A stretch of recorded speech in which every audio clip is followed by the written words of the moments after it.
Hello hello, ನಾನಮ್ಮ Murali ಅಣ್ಣ. ಸ್ವಲ್ಪ ಹೊತ್ತು ಮುರಳಿ ಅಣ್ಣನ ಜೊತೆ ಮಾತಾಡ್ತಿರೋ ಹಾಗೆ ಮಾತಾಡು. ಮುರಳಿ ಅಣ್ಣ, ನೀನಾ?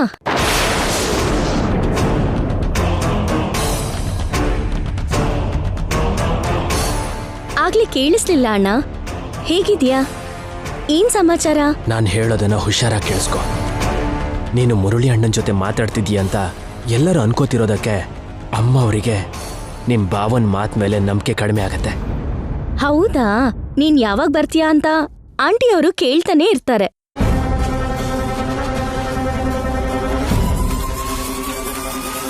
ನಿನ್ ಭಾವ ಆಲ್ರೆಡಿ ಕನ್ಫ್ಯೂಷನ್ ಅಲ್ಲಿ ಬಿದ್ದಾಯ್ತು. ತುಂಬಾ ಶಾಕ್ ಅಲ್ಲಿದ್ದಾರೆ ಅವರು. ನೀನ್ ಹಾಗೆ ಧೈರ್ಯವಾಗಿರು, ಸರಿನಾ? ಸರಿ ಅಣ್ಣ. ಮುರಳಿ ಜೊತೆ ನಾನು ಮಾತಾಡ್ತೀನಿ.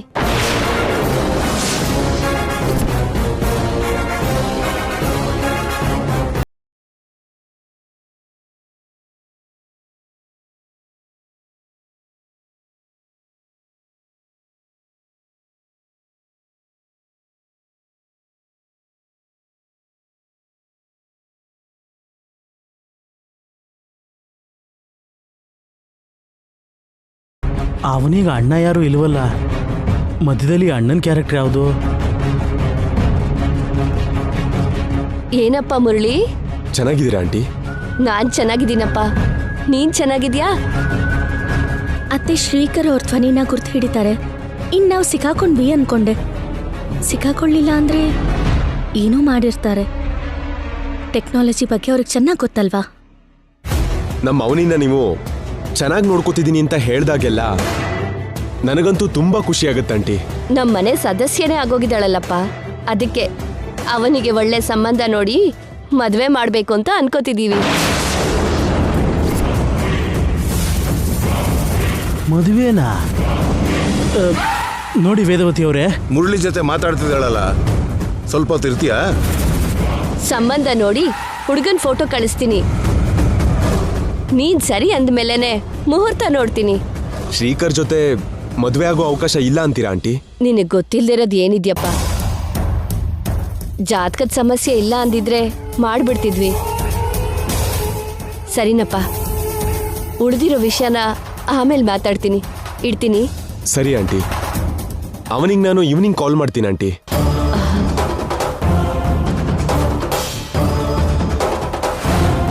ನಿನಗೆ ಸಾಯಂಕಾಲ ಫೋನ್ ಮಾಡ್ತೀನಿ ಅನ್ನಮ್ಮ.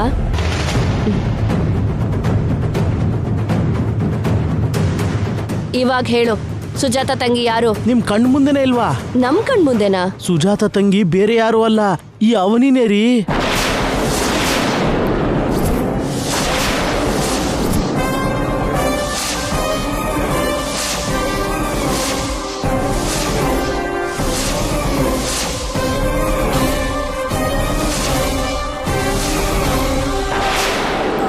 ಅವನಿ ನಿಮ್ಮೆಲ್ರಿಗೂ ಮೋಸ ಮಾಡ್ತಿದ್ದಾಳೆ.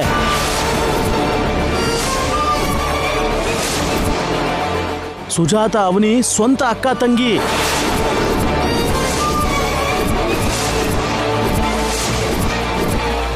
ಮೊನ್ನೆ ನೀವು ಬಟ್ಟೆ ಕೊಡೋದಕ್ಕೆ ನಮ್ಮ ಮನೆಗೆ ಬಂದಾಗ ಅಕ್ಕ ತಂಗಿ ಇಬ್ರು ಸೇರಿ ನಿಮ್ಮಿಬ್ರನ್ನ ದಡ್ರನ್ನಂಗ್ ಮಾಡಿದ್ರು.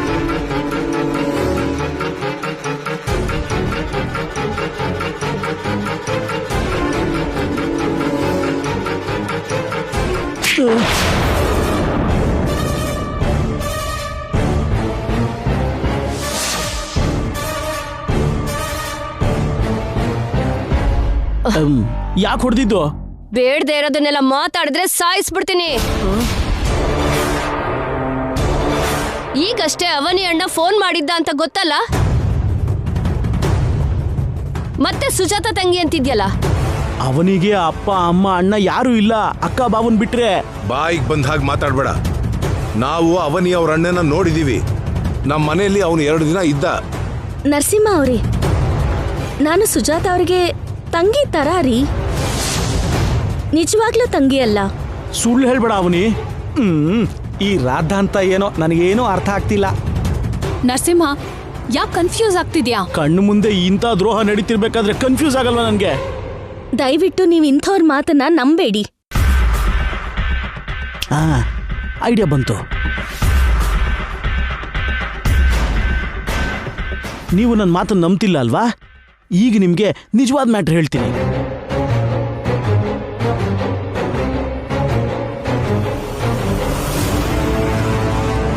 ಅವನಿಗೆ ಸಂಬಂಧ ನೋಡ್ತೀವಿ ಅಂತ ಹೇಳ್ತಿದ್ದೀರಲ್ಲ, ಅವನಿಗೆ ಯಾವಾಗ್ಲೋ ಮದುವೆ ಆಗೋಗಿದೆ.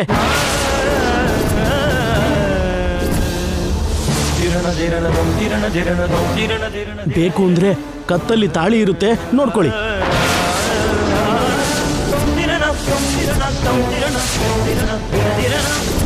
ಇದಾದ್ರೂ ನಿಜಾನೇನಾ?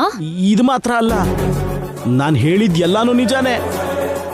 ನೀವೇ ನಂಬ್ತಾ ಇಲ್ಲ. ನಾನ್ ನಂಬ್ತೀನಿ. ಹಾಗಾದ್ರೆ ಒಂದ್ ಕೆಲ್ಸ ಮಾಡು, ಅವನಿ ಗಂಡ ಯಾರು ಹೇಳು, ಆ ವ್ಯಕ್ತಿನ ಕರ್ಕೊಂಡ್ ಬಂದು ಎಲ್ರ ಮುಂದೆ ನಿಲ್ಸಿದ್ರೆ ಎಲ್ಲ ಬಯಲಾಗುತ್ತೆ. ಹಾ, ಈಗಷ್ಟೇ ಮನೆಗೆ ಬಂದೆ, ಆಮೇಲೆ ಮಾಡ್ತೀನಿ.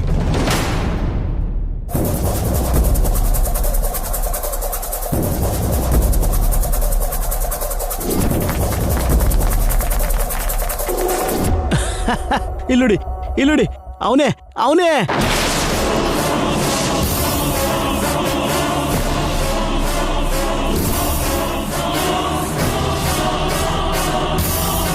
ಏನಾಯ್ತು?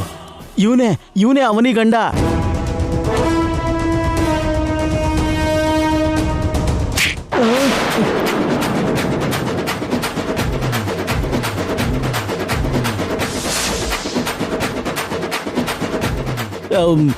ನೀನ್ ಯಾಕೆ ಹೊಡೆದೆ ತಾಯಿ? ಅವರು ನನ್ ಗಂಡ. ಮತ್ತೆ ಅವತ್ತು ಫಂಕ್ಷನ್ ಅಲ್ಲಿ ಬಾಯ್ ಮುಚ್ಚಯ್ಯ, ಕುಡ್ದಿದ್ ಇಳ್ದಿಲ್ವಾ ಇನ್ನು ನಿನ್ಗೆ? ಯಾಕೆ ತಲೆ ಕೆಟ್ಟ ಒಂಥರ ಮಾತಾಡ್ತಿದ್ಯಾ? ಅಯ್ಯೋ ದೇವ್ರೆ, ಎಲ್ರೂ ಸೇರಿ ನನ್ನ ದೊಡ್ಡ ಬಕ್ರ ಮಾಡ್ತಿದ್ದಾರೆ ನೋಡಿ. ನಾನು ಲೈಟಾಗಿ ಎಣ್ಣೆ ಹೊಡೆದಿರೋದೇನೋ ನಿಜಾನೇ, ಆದ್ರೆ ನಾನು ಕುಡ್ದಾಗ್ಲೇನೆ ಪರ್ಫೆಕ್ಟ್ ಆಗಿರ್ತೀನಿ. ಏನಂತೆ ಇವನ್ಗೆ? ಅಯ್ಯೋ, ದೊಡ್ಡ ಸಿನಿಮಾನೇ ನಡೀತು ಬಿಡು, ನಾವು ಆಮೇಲೆ ಆರಾಮಾಗಿ ಮಾತಾಡ್ಕೊಳ್ಳೋಣ. ನೀವ್ ಹೇಳ್ಬೇಕು ಅನ್ಕೊಂಡಿದ್ ಹೇಳಾಯ್ತಲ್ವಾ, ಈಗ ಹೊರಡಿ.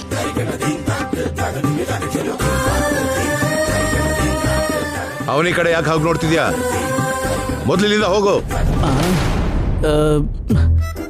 ಏನೋ ಒಂದು ಅರ್ಥ ಆಗ್ತಿಲ್ವೇ. ನಿಜ ಹೇಳಿದ್ರೂನು ನಮ್ಗೆ ಹೊಡಿತಾರಲ್ಲ. ನಮ್ ಸುಜಾತ ಎಷ್ಟು ಒಳ್ಳೆವಳು, ಈ ನರಸಿಂಹ ಅಷ್ಟು ಕೆಟ್ಟವನು. ಅಂತವ್ರನ್ನೆಲ್ಲ ಮನೆ ಕರ್ಕೊಂಡ್ಬಂದು ಇಲ್ದಿರೋ ಗಲಾಟೆಗಳು ಮಾಡಬೇಡ. ಇನ್ನೊಂದು ಸಲ ಈ ರೀತಿ ಮಾಡು, ಆವಾಗಿರುತ್ತೆ ನಿನ್ಗೆ.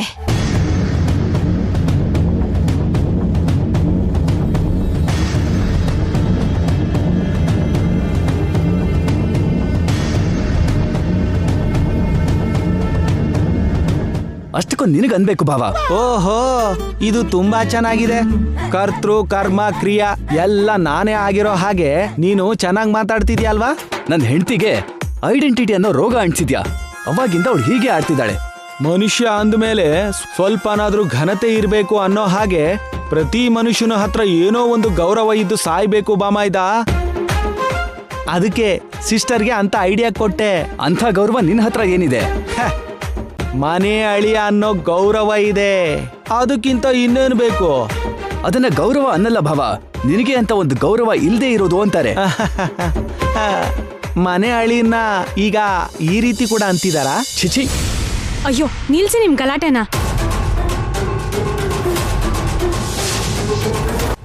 ಅತ್ತೆ ಐಡೆಂಟಿಟಿಗೋಸ್ಕರ ಹೋರಾಡೋ ಹಾಗೆ ಮಾಡಿದ್ದು ಮೊದಲು ನೀನೇ ಮಾವ.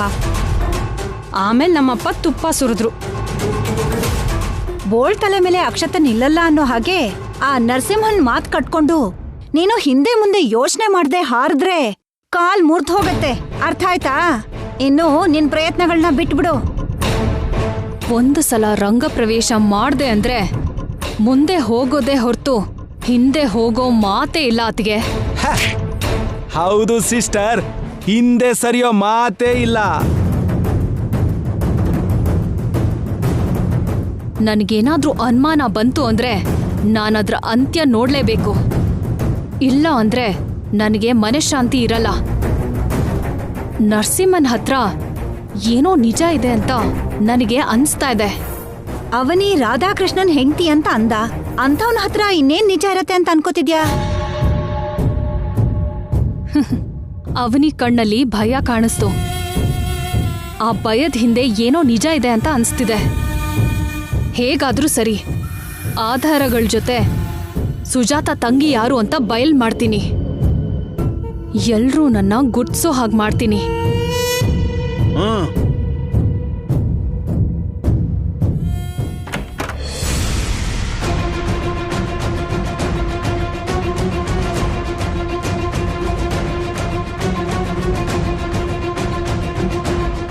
ನಗು ಬರ್ತಿದ್ಯಾ ನಿಮ್ಗೆ? ನಂಗೆ ಎಷ್ಟು ಭಯ ಆಯ್ತು ಗೊತ್ತಾ? ನೀನ್ ತೊಂದರೆ ಪಡೋ ಸಿಚುವೇಶನ್ ಬಂದಾಗ ಹೇಗಾದ್ರೂ ಸರಿ ನಾನ್ ನಿನ್ನ ಕಾಪಾಡ್ಕೋತೀನಿ. ಅದ್ ನೀನ್ ನಂಬದ್ರೆ ಸಾಕು. ಮುರಳಿ ಅಣ್ಣನ ಹಾಗೆ ಹೇಗ್ ಮಾತಾಡಿದ್ರಿ? ಡಿಜಿಟಲ್ ಮಾರ್ಕೆಟಿಂಗ್ ಅಲ್ಲಿ ಇರೋನಲ್ವಾ, ನನ್ ಸ್ಕೆಚ್ ನನ್ನ ಹತ್ರ ಇರತ್ತೆ. ನಾವು ಅನ್ಕೊಳ್ಳೋ ವಾಯ್ಸ್ ಅಲ್ಲಿ ಮಾತಾಡೋ ಆ್ಯಪ್ ಒಂದು ನನ್ನ ಹತ್ರ ಇದೆ, ಅದನ್ನು ಉಪಯೋಗಿಸ್ಕೊಂಡೆ ಅಷ್ಟೇ. ಅಂಥದ್ದೇ ಏನೋ ಮಾಡಿರ್ತೀರಾ ಅಂತ ನನ್ ಮನ್ಸಿಗೆ ಅನ್ಸಿತ್ತು ರೀ. ರಿಲ್ಯಾಕ್ಸ್ ಅವನಿ, ರಿಲ್ಯಾಕ್ಸ್. ಇಷ್ಟಕ್ಕೂ ನೀವು ನನ್ನ ಜೀವನಕ್ಕೆ ಯಾಕೆ ಬಂದ್ರಿ? ನೀವು ನನ್ನ ನೋಡದೇ ಇದ್ದಿದ್ರೆ, ನನ್ನ ಪ್ರೀತಿಸದೇ ಇದ್ದಿದ್ರೆ, ಮದ್ವೆ ಮಾಡ್ಕೊಳ್ದೇ ಇದ್ದಿದ್ರೆ ನಾವು ಇವತ್ತು ಇಂಥ ಪರಿಸ್ಥಿತಿಲಿ ಇರ್ತಾನೆ ಇರ್ಲಿಲ್ಲ ಅಲ್ವಾ? ನಮ್ ಭೇಟಿ ದೇವರ ನಿಶ್ಚಯ ಅವನಿ. ನಾನಿನ್ನ ಪ್ರೀತಿಸಿದ್ದಕ್ಕೆ ನನ್ನ ಅತ್ತೆ ಮಗಳು ಅಂತ ಗೊತ್ತಾಯ್ತು. ನಮ್ಮ ಕುಟುಂಬದಿಂದ ಬೇರೆಯಾಗಿ ದೂರವಾಗಿ ಬದುಕ್ತಿರೋ ನೀವು ಮತ್ತೆ ಒಂದಾಗಿದ್ದೀರಾ. ನಮ್ಮ ಮದ್ವೆ ಆಗ್ಲಿಲ್ಲ ಅಂದಿದ್ರೆ ಇದೆಲ್ಲ ನಡೀತಿತ್ತ?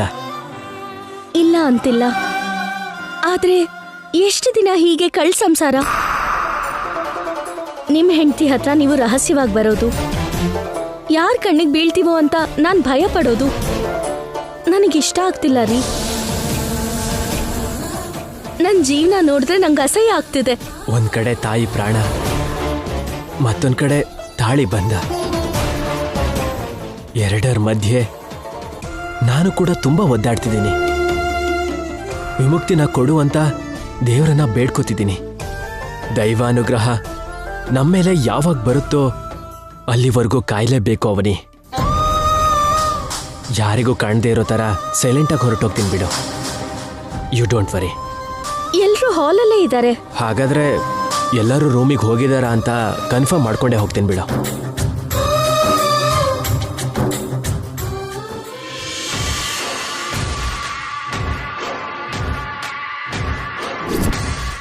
ನಿಂಗಿಂತ ಮೊದಲು ಶ್ರೀಕರ್ ಅವ್ರನ್ನ ನಾನೇ ಜಾಲರಿನಲ್ಲಿ ನೋಡ್ದೆ. ಅದಕ್ಕೆ ಹೇಳ್ತಾರೆ, ಸಿಗ್ಬೇಕಾಗಿರೋದು ಹೇಗಾದ್ರೂ ಸಿಗತ್ತೆ, ಸಿಗ್ಬಾರ್ದು ಅನ್ನೋದು ತಪಸ್ಸು ಮಾಡಿದ್ರೂ ಸಿಗೋದಿಲ್ಲ ಅಂತ.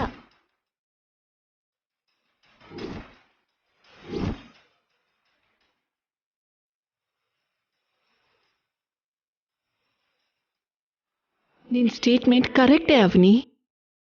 ಚಿಕ್ಕ ಚೇಂಜ್ ಏನು ಅಂದ್ರೆ ಪಡ್ಕೊಳ್ಳೋದು ನಾನು, ದೂರ ಮಾಡ್ಕೊಳ್ಳೋದು ನೀನು. ಕತ್ತಲ್ಲಿರೋ ತಾಳಿ ನೋಡ್ಕೊಳ್ತಾ ಖುಷಿ ಪಡ್ತಿದ್ಯಾ. ಸತ್ಯದಲ್ಲಿ ಆ ತಾಳಿನೇ ನಿನ್ನ ನೋಡಿ ಗೇಲಿ ಮಾಡಿ ನಗೋ ತರ ಕಾಣಿಸುತ್ತೆ. ಆ ರೇಂಜ್ಗೆ ನಾನ್ ನಿನ್ನ ತಗೊಂಡ್ ಬರ್ತೀನಿ. ಅಷ್ಟರಲ್ಲಿ ನಾನ್ ಮಾಡ್ಬೇಕಾಗಿರೋದೆಲ್ಲ ಒಂದೇ. ನಿನಗೂ ಶ್ರೀಕರ್ಗೂ ಮಧ್ಯ ಒಂದೇ ಒಂದು ಚಿಕ್ಕ ಗ್ಯಾಪ್ ಕೂಡ ಸಿಗದೇ ಇರೋ ಹಾಗೆ ಡಿಸ್ಟೆನ್ಸ್ ಅಲ್ಲಿ ಇರೋ ಹಾಗೆ ಮಾಡೋದು.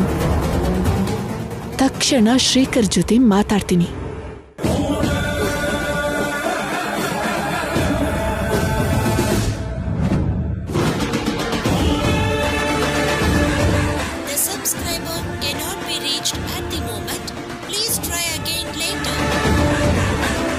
ಆಫೀಸಲ್ಲಿದ್ರೆ ನಾಟ್ ರೀಚಬಲ್ ಅಂತ ಯಾಕೆ ಬರುತ್ತೆ? ಡೈರೆಕ್ಟಾಗಿ ಆಫೀಸ್ಗೆ ಮಾಡೋಣ.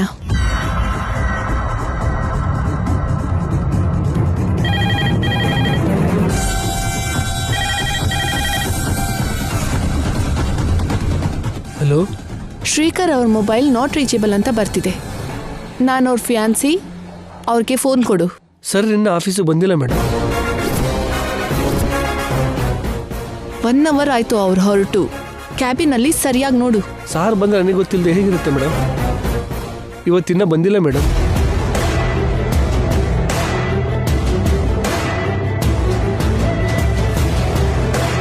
ಆಫೀಸ್ ಆಫೀಸಲ್ಲಿ ಮೀಟಿಂಗ್ ಇದೆ ಅಂತ ಅಷ್ಟು ಅವಸರದಿಂದ ಹೊರಟೋದ. ಆಫೀಸ್ಗೆ ಹೋಗದೆ ಇನ್ನೆಲ್ಲಿ ಹೋಗಿರ್ತಾನೆ? ನೀವ್ ಈ ಸಮಯದಲ್ಲಿ ಜಾಸ್ತಿ ಹೊತ್ತು ನನ್ನ ರೂಮಲ್ಲಿರೋದು ಒಳ್ಳೇದಲ್ಲ ರೀ. ಯಾರ ಕಣ್ಗೂ ಬೀಳ್ದೇನೆ ಹೊರಗೆ ಹೋಗೋದು ಒಳ್ಳೇದು ರೀ. ದೊಡ್ಡ ಗಂಡಾಂತರದಿಂದ ತಪ್ಪಿಸಿದ್ದೀನಿ ತಾನೆ, ಇನ್ಯಾಕೆ ಟೆನ್ಷನ್ ಮಾಡ್ತಿದ್ಯಾ? Just relax. ನನ್ನ ಜೀವನಕ್ಕೆ ಐಡೆಂಟಿಟಿನೂ ಇಲ್ಲ, ಮನಃಶಾಂತಿನೂ ಇಲ್ಲ. ಛೇ,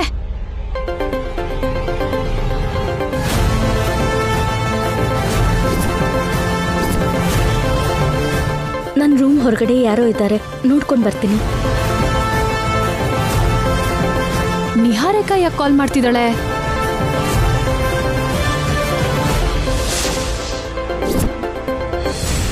ಹೇಳು ನಿಹಾರಿಕಾ. ಏನ್ ಮಾಡ್ತಿದ್ದೀರಾ ಅಕ್ಕ?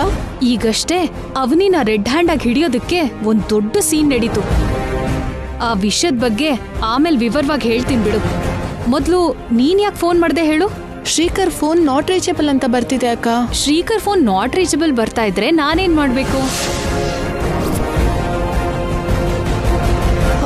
ಅರ್ಜೆಂಟ್ ಮೀಟಿಂಗ್ ಇದೆ ಅಂತ ಹೇಳಿ ಆಫೀಸಿಗೆ ಹೋಗ್ತಿದ್ದೀನಿ ಅಂತ ಹೇಳಿದ್ರು. ನಾನು ಆಫೀಸಿಗೆ ಫೋನ್ ಮಾಡಿದ್ರೆ ಇನ್ನೂ ಆಫೀಸಿಗೆ ಬಂದಿಲ್ಲ ಅಂತ ಹೇಳಿದ್ರು. ಆಫೀಸಿಗೆ ಕೂಡ ಹೋಗಿಲ್ವಾ? ಅಲ್ಲಿಗೇನಾದ್ರೂ ಬಂದಿದ್ದಾರಾ? ಇಲ್ಗೇನ್ ಬಂದಿಲ್ವಲ್ಲ. ಹೊರಗಡೆ ಫ್ರೆಂಡ್ಸ್ ಜೊತೆ ಹೋಗೋ ಟೈಮ್ ಅಲ್ಲ ಅಲ್ವಾ ಇದು? ಅಂದ್ರೆ ಅವನಿ ಹತ್ರ ಬಂದಿರ್ತಾನೆ ಅಂತ ನಿನ್ನ ಅನುಮಾನ? ಅದೇ ಅಲ್ವಾ ಅಕ್ಕ. ಲಾವಣ್ಯ ನನ್ನ ರೂಮಿಗೆ ಚೆಕ್ ಮಾಡೋದಕ್ಕೆ ಬಂದ್ರೆ ಸಿಕ್ಕಾಕೊಂಡ್ಬಿಡ್ತೀವಿ. ಏನ್ ಮಾಡ್ಬೇಕು? ಈಗಷ್ಟೇ ನನಗೆ ತುಂಬಾ ಅವಮಾನ ಆಯ್ತು. ಇವಾಗ ಮತ್ತೆ ನಾನು ಹೋಗಿ ಚೆಕಿಂಗ್ ಮಾಡಕ್ ಆಗಲ್ಲ. ಹಾಗನ್ಬೇಡ ಅಕ್ಕ, ನನ್ಗೆ ಇಲ್ಲಿ ತಲೆ ಕೆಟ್ಟು ಹೋಗ್ತಿದೆ. ದಯವಿಟ್ಟು ಒಂದ್ಸಲ ಹೋಗಿ ನೋಡ್ಕೊಂಡ್ ಬಾ ಅಕ್ಕ. ಸರಿ, ನಿನ್ಗೋಸ್ಕರ ಮಾಡ್ತೀನಿ. ಅವನಿ ರೂಮಲ್ಲಿ ಶ್ರೀಕರ್ ಇದ್ರೆ ಬೇಗ ನಿನಗೆ ಫೋನ್ ಮಾಡಿ ಹೇಳ್ತೀನಿ. ಸರಿ ಅಕ್ಕ, ನಿನ್ ಕಾಲ್ಗೋಸ್ಕರ ವೇಟ್ ಮಾಡ್ತಿರ್ತೀನಿ. ಸರಿ.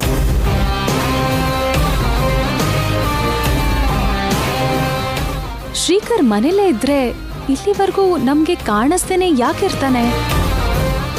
ಆದ್ರೂ ಸರಿ, ನಿಹಾರಿಕಂಗೋಸ್ಕರ ಒಂದ್ಸರಿ ಹೋಗಿ ನೋಡೋಣ.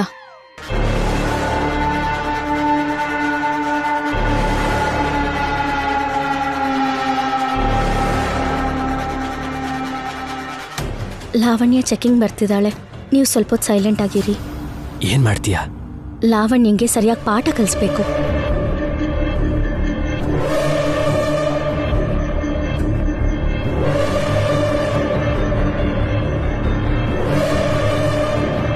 ಶ್ರೀಕರ್ ಇಲ್ವಲ್ಲ, ಮತ್ತೆ ಅವನಿ ಏನು ಅಷ್ಟು ಡೀಪಾಗಿ ಯೋಚನೆ ಮಾಡ್ತಿದ್ದಾಳೆ? ಅವಸರ ಪಟ್ಟು ಒಳಗಡೆ ಹೋಗ್ಬಾರ್ದು. ಲಾವಣ್ಯ ಅವರು ಎಷ್ಟೊಂದು ಥರದಲ್ಲಿ ಸಿಕ್ಕಾಕ್ಸ್ಬೇಕು, ತೊಂದರೆ ಕೊಡ್ಬೇಕು ಅಂತ ನೋಡ್ತಿದ್ದಾರೆ. ನಾನು ಕೂಡ ಲಾವಣ್ಯ ಅವರನ್ನ ಹೇಗಾದ್ರೂ ಮಾಡಿ ಸಿಕ್ಕಾಕ್ಸ್ಲೇಬೇಕು.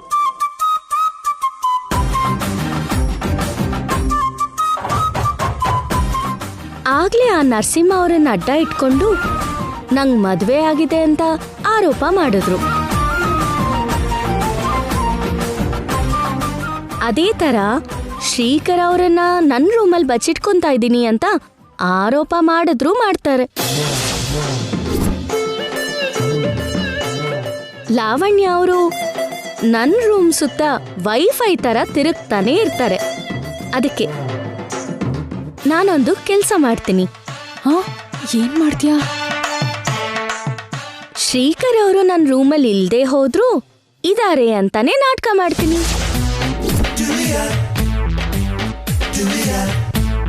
ಲಾವಣ್ಯ ಏನಾದ್ರೂ ಇದನ್ನ ನೋಡಿದ್ರೆ ತಕ್ಷಣ ಆಂಟಿ ಹತ್ರ ಹೋಗಿ ನನ್ ಮೇಲೆ ಕಂಪ್ಲೇಂಟ್ ಮಾಡ್ತಾಳೆ. ಆಗೆಲ್ರು ನನ್ನ ರೂಮಿಗೆ ಬಂದು ಚೆಕ್ ಮಾಡ್ತಾರೆ. ಶ್ರೀಕರ್ ಅವರು ಇಲ್ದೇ ಇರೋದ್ರಿಂದ ಲಾವಣ್ಯ ಅವರು ಸರಿಯಾಗಿ ಸಿಕ್ಕಾಕೋತಾರೆ. ಆಗ್ಲಿಂತರ ಆಂಟಿ ಹತ್ರ ಬೈಸ್ಕೋತಾರೆ, ಮೂರ್ಖರು ಆಗ್ಬಿಡ್ತಾರೆ.